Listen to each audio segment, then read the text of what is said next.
SBS 뉴스입니다. 코로나19 신규 확진자 수가 열흘 만에 다시 700명대를 기록했습니다. 오늘 0시 기준 코로나19 신규 확진자는 701명으로 전날보다 176명 늘었습니다. 신규 확진자 가운데 지역 발생은 672명, 해외 유입은 29명을 기록했습니다. 지역별로는 서울 240명, 경기 192명, 인천 20명 등 수도권이 452명으로 전체의 67%를 차지했습니다. 사망자 수는 5명 늘어 모두 1,865명이 됐습니다. 백신 1차 누적 접종자 수는 366만 2천여 명입니다.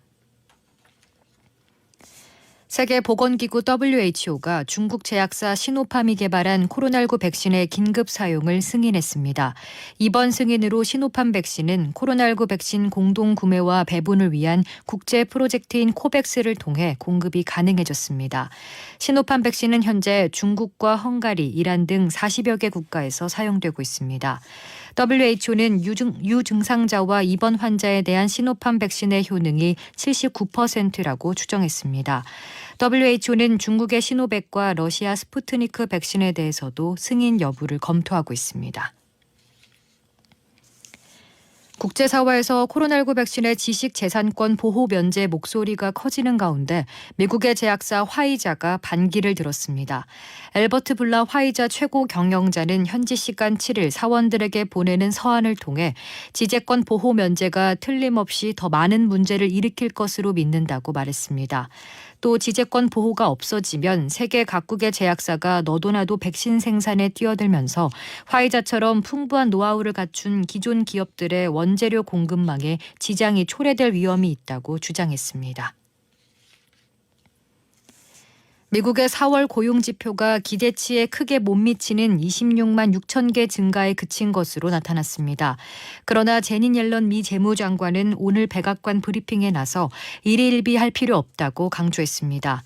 1년 전 코로나 사태로 한 달에 2천만 개 이상의 일자리를 잃었던 상황과 비교하면 어쨌든 일자리가 늘어난 것은 성과라며 낙관적인 입장을 밝히기도 했습니다.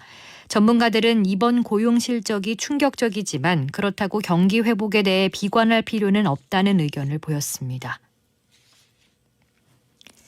중국이 우주로 쏘아올린 로켓 잔해가 내일 추락할 것으로 한미공군이 예상하는 걸로 파악됐습니다.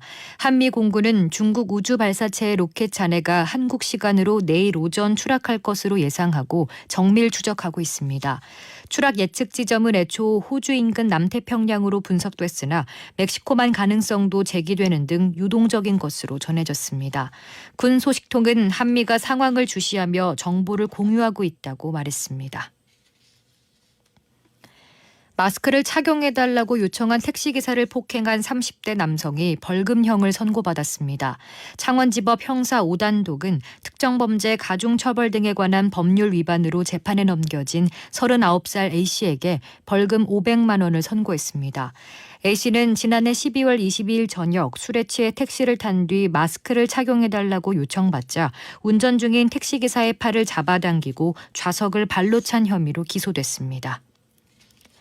오늘 새벽 6시 15분쯤 제주시 삼양동의 포구에서 20대 남성 A씨가 몰던 승용차가 바다로 추락했습니다. 오늘은 전국에 대체로 맑겠지만 황사의 영향으로 전국 대부분 지역의 미세먼지 농도가 종일 매우 나쁨 수준을 보이겠습니다. 낮 최고 기온은 서울 21도, 광주 24도, 대구 26도 등 전국이 18도에서 26도가 되겠습니다. 저녁 한때 강원 영서에는 산발적으로 빗방울이 떨어지겠습니다. 기상청은 강원 영동에 바람이 강하게 불고 동해안과 경북에는 건조주의보가 발효 중이라고 밝혔습니다. 서울의 현재 기온은 19도입니다. 주시은입니다. 뉴스를 마칩니다. SBS